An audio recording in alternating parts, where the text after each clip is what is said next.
شروع اللہ کا نام لے کر جو بڑا مہربان نہایت رحم والا ہے۔ سورۃ الشعراء آیت 27 تا 51۔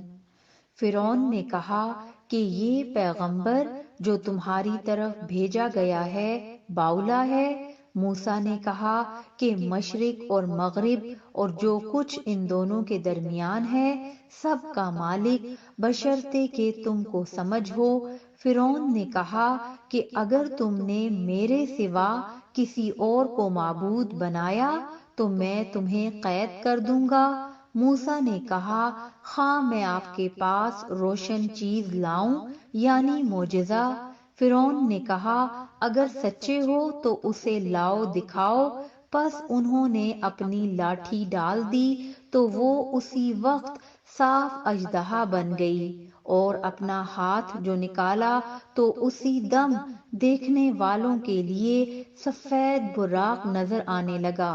فرعون نے اپنے گرد کے سرداروں سے کہا کہ یہ تو ایک ماہر جادوگر ہے، چاہتا ہے کہ تم کو اپنے جادو کے زور سے تمہارے ملک سے نکال دے، تو تمہاری کیا رائے ہے؟ انہوں نے کہا کہ اس کو اور اس کے بھائی کو کچھ مہلت دیجیے اور شہروں میں نقیب بھیج دیجیے کہ سب ماہر جادوگروں کو جمع کر کے آپ کے پاس لے آئیں۔ آخر جادوگر ایک مقررہ دن کی میعاد پر جمع ہو گئے اور لوگوں سے کہہ دیا گیا کہ تم سب کو اکٹھے ہو جانا چاہیے تاکہ اگر جادوگر غالب رہیں تو ہم ان کے پیرو ہو جائیں۔ پھر جب جادوگر آ گئے تو فرعون سے کہنے لگے کہ اگر ہم غالب رہے تو ہمیں صلہ بھی عطا ہوگا۔ فرعون نے کہا ہاں، اور تب تم مقربوں میں بھی داخل کر لیے جاؤ گے۔ موسیٰ نے ان سے کہا کہ جو چیز ڈالنی چاہتے ہو ڈالو، تو انہوں نے اپنی رسیاں اور لاٹھیاں ڈالیں اور کہنے لگے کہ فرعون کے اقبال کی قسم ہم ہی ضرور غالب رہیں گے۔ پھر موسیٰ نے اپنی لاٹھی ڈالی تو وہ ان چیزوں کو جو جادوگروں نے بنائی تھیں نگلنے لگی۔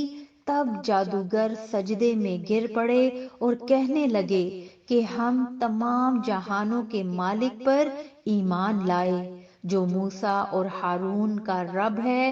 فرعون نے کہا کیا اس سے پہلے کہ میں تم کو اجازت دوں تم اس پر ایمان لے آئے؟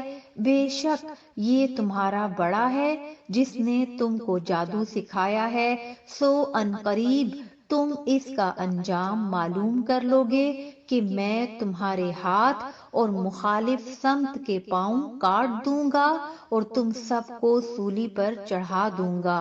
انہوں نے کہا کہ کچھ نقصان کی بات نہیں، ہم اپنے پروردگار کی طرف لوٹ جانے والے ہیں، ہمیں امید ہے کہ ہمارا پروردگار ہمارے گناہ بخش دے گا، اس لیے کہ ہم اول ایمان لانے والوں میں ہو گئے۔